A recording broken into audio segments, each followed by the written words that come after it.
right, so are you ready for this? We're diving into Bitcoin today. Always ready. You know that Cointelegraph article you sent about Bitcoin potentially hitting $200,000? Yeah. Well, it really got me thinking. It's a fascinating prediction. What I found really interesting was that this prediction isn't relying on like a US dollar crash. Right. Which is what we usually hear with these kinds of predictions. It's a different angle for sure, and honestly, I think it's a much more compelling argument. Okay, so break it down for me. All right. The article talks about Matt Hougan, the CIO of Bitwise, and his prediction seems to be based on two main things. Exactly. You hit the nail on the head. Okay. So essentially, Hougan's argument is that Bitcoin will surge as it becomes more solid as a store of value asset. Like a digital gold kind of thing. Exactly. You got it. Okay. And at the same time, we're going to see governments continuing to use fiscal and monetary policies Right. that some, might say are detrimental to the value of like fiat currencies. So like this perfect storm brewing. Yeah, I like that. Perfect storm. On one hand, you have Bitcoin potentially stepping up as like a safe haven asset. And then on the other hand, there's this possibility that people are going to lose faith in traditional currencies. Yeah, you're picking it up quickly. All right. And the really fascinating part is how Hougan points out that these two factors, they can actually feed off of each other. Oh, interesting. It could create like a snowball effect that really drives this like exponential growth in Bitcoin's value. That makes sense. Yeah. Now, the article brings up gold as a comparison. And we know that Bitcoin, its market cap is about $1.4 trillion right now. Right. And gold sits at around $18 trillion. A much larger market cap, yeah. So if Bitcoin were to reach even just half of gold's market cap, Half, wow. one Bitcoin would be worth roughly $400,000, That's a significant jump. which is a massive jump. Yeah, But even if it doesn't get to those crazy heights, sure. the article suggests a more, I guess, conservative scenario where Bitcoin hits $200,000. Right. So think about it this way. Okay. Demand for Bitcoin, it triples, Okay, but it stays at about 7 to 8% of gold's market cap. gotcha. Even without the dollar, totally collapsing, you're looking at a Bitcoin price of $200,000. Okay, so I'm starting to see how this prediction is not just like some crazy out there idea. It's grounded in reality. Yeah, it's actually grounded in like pretty significant trends. Definitely. And we are seeing evidence of this in other markets too. For sure. I mean, just look at gold. Exactly. Recently, it hit a new all-time high It did. of over $2,778 an ounce. Yeah. Which, you can't ignore that. Exactly, that's a big deal. And this surge in gold prices, it's likely driven by all that global anxiety, all the stuff we keep hearing about. Yeah, all the economic uncertainty, Yeah. geopolitical tensions. Yeah, especially in the Middle East. Exactly. People are naturally looking for safer places to put their money when everything feels shaky. So we're not just talking about Hougan's prediction like in isolation. Right. It's all connected. Yeah, there's a real world context to all of this. For sure. And that's why I think, this deep dive is so important. I agree. We're not just looking at Bitcoin as like a separate thing. Right. Yeah. We're trying to understand how it fits into like the bigger picture. The big picture of global economics, investor behavior, all of that. Exactly. And speaking of the bigger picture, you also brought this report from Financial Sense I did. that looks at the role of government policies in all of this. This one, I have to admit, it really piqued my curiosity. Yeah, it's really interesting. It suggests that the U.S. government might actually be intentionally devaluing the dollar. Wait, hold on. Yeah. Intentionally devaluing the dollar. It's a bold claim, I know. Why would they do that? Well, the economists in the report argue that a weaker dollar can be a strategic tool. Okay. It can make American exports more competitive globally, especially when you're thinking about China. Okay, so like it makes American products cheaper for other countries to buy. That's a great way to put it. Okay. And it makes sense, right? Especially when you consider the whole economic rivalry with China. Right. A country that has a history of managing its currency to support its own exports. So from that perspective, it seems like it could be a strategic thing for the U.S. to do. Exactly. Like to try and level the playing field a bit. Yeah, you got it. But then what are the downsides of this? Well, one of the biggest risks is inflation. Right, which we talked about a little bit earlier. Exactly. If the dollar weakens too much, we could see like a ripple effect. Okay. That leads to higher prices for goods and services here at home. It's a tough balancing act. It really is. It's a tightrope walk for policymakers. Yeah, they have to balance the benefits with the risks. They have to carefully weigh the benefits of a weaker dollar against those risks of inflation. Absolutely. And it shows how complex these decisions really are. It really does. And how they can have unintended consequences. For sure. And it underscores how important it is to understand this interconnectedness of the global economy. Yeah, and how these decisions, even if they seem isolated, seemingly isolated, can have like really widespread effects. It's all It's like a giant game of chess. I like that analogy. That's a great analogy. Every move can shift the whole board. And it brings us right back to Bitcoin. It does, full circle. If governments are potentially devaluing their currencies, then it makes sense that people would start looking for alternative assets to protect their wealth. It's a natural response. And that's why, this Hugin prediction of Bitcoin reaching $200,000, even without a dollar collapse, it starts to make a lot more sense. It's not just about a single event like a currency crashing. It's about recognizing these larger forces that are at play. Like investor sentiment or unconventional government policies. Precisely. You're getting it. Okay. This is really giving me a lot to think about. Me too. It feels like we're just scratching the surface here. We are, just the tip of the iceberg. But maybe let's take a pause here. Yeah, let's digest all of this. And then come back to explore these ideas even further. Sounds like a plan. All right, we'll be right back. See you soon. So we're back. And I'm really glad we're taking the time to unpack these ideas because the implications of what we're discussing are, well, pretty big. Oh, yeah, for sure. It makes you think. We were just talking about this whole thing with the U.S.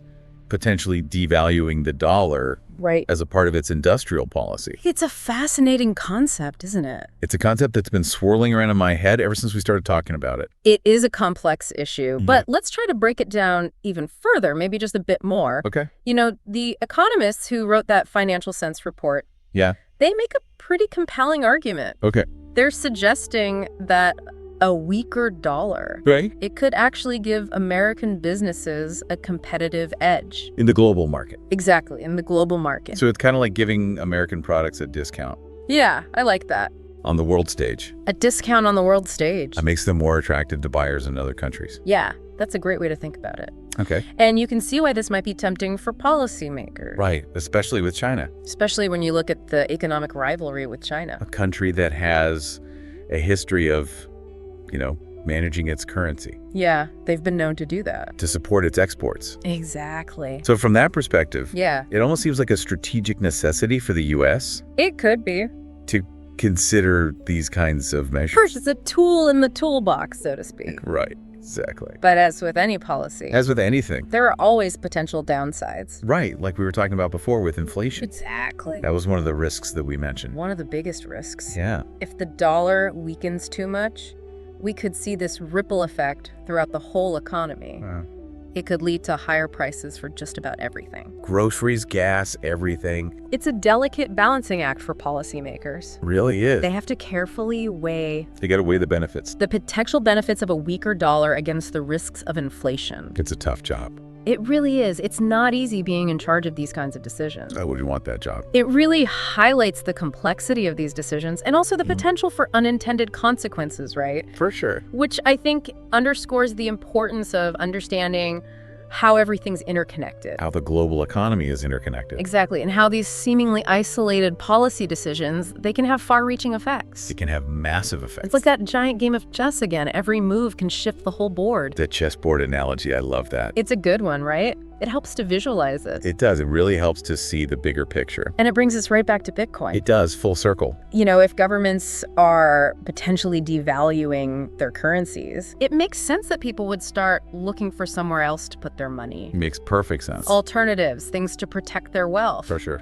And that's when, this Hogan prediction of Bitcoin reaching $200,000, even without a dollar collapse, it starts to make a lot more sense. It really clicks into place. It's not just about a single event, like a currency crashing. It's about these larger forces that are at work. An investor sentiment, government policies. Exactly. Things that are bigger than any one event. That's a whole different way of looking at it. It is. It's about seeing the forest for the trees. I'm with you. So in a way, you could look at Bitcoin as like a hedge against all of this uncertainty. Almost like an insurance policy for your wealth. Yeah, that's a great way to think about it. Against the erosion of traditional currencies. Exactly. It's like a safety net. That makes a lot of sense. And this explains why we're seeing more and more people, from individual investors to these big institutions. Yeah. They're starting to take Bitcoin seriously. They're not laughing at it anymore. It's not a joke anymore. It's becoming mainstream. It's a fascinating development to watch unfold. It is. It's like watching history in the making. Yeah. But beyond the potential for the price to go up.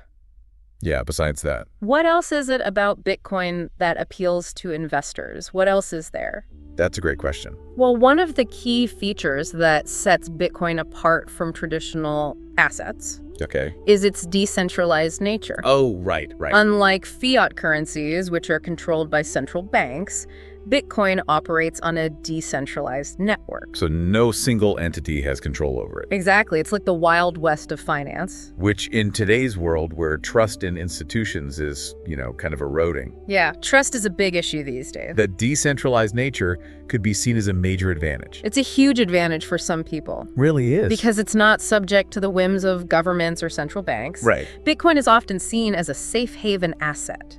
Like we were talking about earlier with gold. Exactly. It's like digital gold. So we're talking about like a fundamental shift here. We are. In how we view value and how we store our wealth. It's like a paradigm shift in finance. It's pretty mind-blowing. It really is. And that's why it's so important to wrap your head around these concepts. Yeah. We're not just talking about investing in some new asset class. Right. We're potentially witnessing the birth of a new financial system. A whole new system. One that could completely reshape the global economy as we know it. Wow. Okay, now that's a big statement. It is, but I think it's true. I need a minute to let that sink in. Let's take another quick pause. Yeah, let's do that. Let these ideas simmer for a bit. Yeah. We'll be right back to finish up our Bitcoin deep dive. And we'll explore what all of this means for you, our listener. Ain't a few. All right, so we're back. Back for the final stretch. For the final part of our Bitcoin deep dive. It's been a journey. It has been quite the journey, hasn't it? A lot to think about. Exploring this prediction of Bitcoin reaching $200,000. Yeah. And all the factors that could actually make that happen. I mean, who knows what the future holds? Makes you think about the future of money, of value, the whole thing. It really does. It challenges a lot of our assumptions about, the financial world. It does. It shakes things up. Absolutely. But before we wrap up here, let's try and, distill all this information down. Some key takeaways. For the listener. What are the big things that people should be looking out for as all of this unfolds?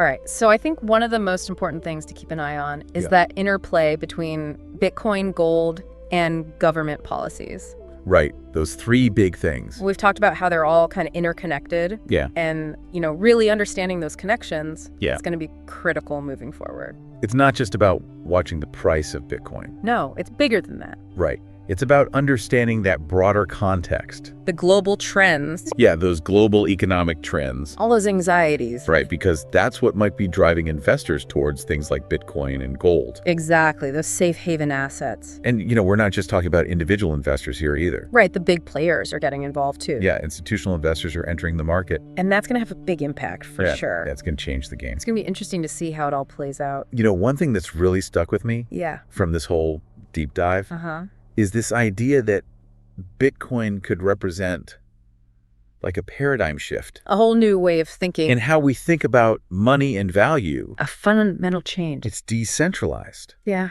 It operates independently of governments and central banks. Nobody's in control. And it seems like it's actually gaining traction as a legitimate store of value. It's definitely becoming more accepted. Yeah. It's a transformative concept. It is. And I think we're only just beginning to understand what it all means. Yeah, it's like we're watching something brand new being born. Like the early days of the internet, maybe? Wow. The birth of a new financial system. It could reshape the entire global economy. It's exciting. It is. It's also a little bit scary, wouldn't you say? A little bit, yeah. But that's part of the thrill, right? I guess so. It's like venturing into uncharted territory. Exactly. So as we wrap up this deep dive, I want to leave our listeners with one final thought. Right. We've talked about Bitcoin as a store of value. A lot. But what about its potential as like a medium of exchange? Interesting question. Now, could we actually see a future? Where? Where Bitcoin is used for everyday transactions. Like using it to buy groceries? Just like we use cash or credit cards. That's the million-dollar question, isn't it? It is. The experts are still debating that one. Yeah, sure. There are definitely some challenges to overcome. Scalability, for one. Volatility, definitely. Makes sense. But the potential's definitely there. I can see that. Imagine a world where you can send and receive money. Across borders. Instantly, across borders, without banks or fees.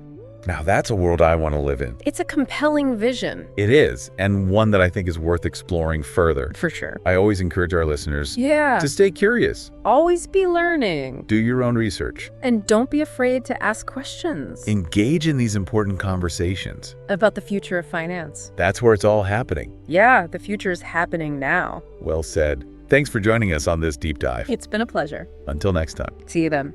And remember, knowledge is power. Stay informed, stay engaged. Get those brains buzzing. Keep learning, keep growing. We'll catch you on our next deep dive.